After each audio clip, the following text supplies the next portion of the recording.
If you think about colonialism, you think about whiteness, there's a book by Theodore Allen called The Invention of the White Race. And he reminds us, first of all, that whiteness as a construct was created, has a history. But in the early colonies in the United States, the elites were European, and then there were the workers. So initially, European workers, African workers worked side by side, and to a less extent, Native Americans. And there was a big rebellion called the Bacon Rebellion, where Europeans and Africans rebelled against the elites. Notice it wasn't blacks and whites, because blacks and whiteness, in terms of social constructs, had not come into being.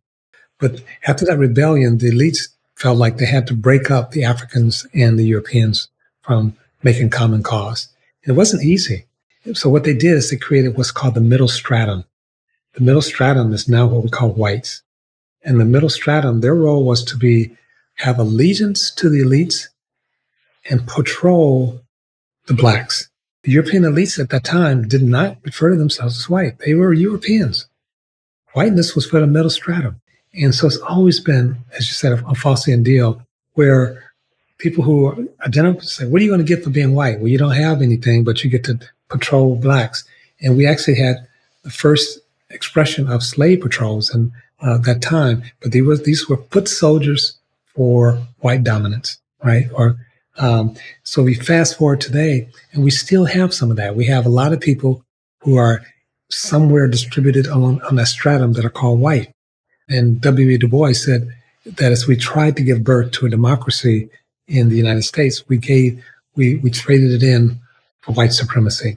So understanding the creation of whiteness as a idea of dominance is important because it not only robbed Native Americans of their land in concert with the elites and robbed many Africans of their bodies, it robbed white people of their soul. And that's why the book, I talk about a new self, racing to justice to create a new self, because the concept of whiteness from its very beginning is fraught with fear, anxiety, struggle. Yeah.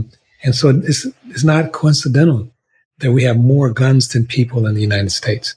And when you need to dominate, in this case, dominate not just Black people, not just Native people, not just people who are colonized, you need to dominate the earth itself. It's like you're in a constant state of fear. We are one of the most fearful countries in the world. Not safest, one of the most fearful. And so a friend of mine wrote a book called Wages of Whiteness. In the book, he tries to chronicle what you got for being white. There was a deal. It was like, okay, this is what you get. If you can kill a Black person with impunity. You can call them names. Do I get a house? No. Do I get health care? No. Do I get education? No. It's like, I tell you what you get. You get these things over here. Like at one point in the South, right, the white primaries, white only. You get to vote, they don't get to vote. Okay, now you get to vote and they get to vote. It's like, well, if my whole sense of being is predicated on my being better than them, that doesn't feel so good. They get to vote too. And so you had this really stirring white anxiety because it was losing something in relationship to Blacks. A lot of people who are phenotypically white tries and have been trying to reject the notion of white supremacy, but they don't know how. It's not something you can just do as a mental construct. There was a guy who was joining in and keeping Blacks out of his neighborhoods, and he said, I have nothing against Black people, but if a Black person moves in my neighborhood, the home value goes down, right? So I'm incentivized to act in a racist way. He may have been right or wrong, but he was saying it's not personal animus. It's I need the money. So we have to help people and help create structures where there's some alternative and where all people can be fully human.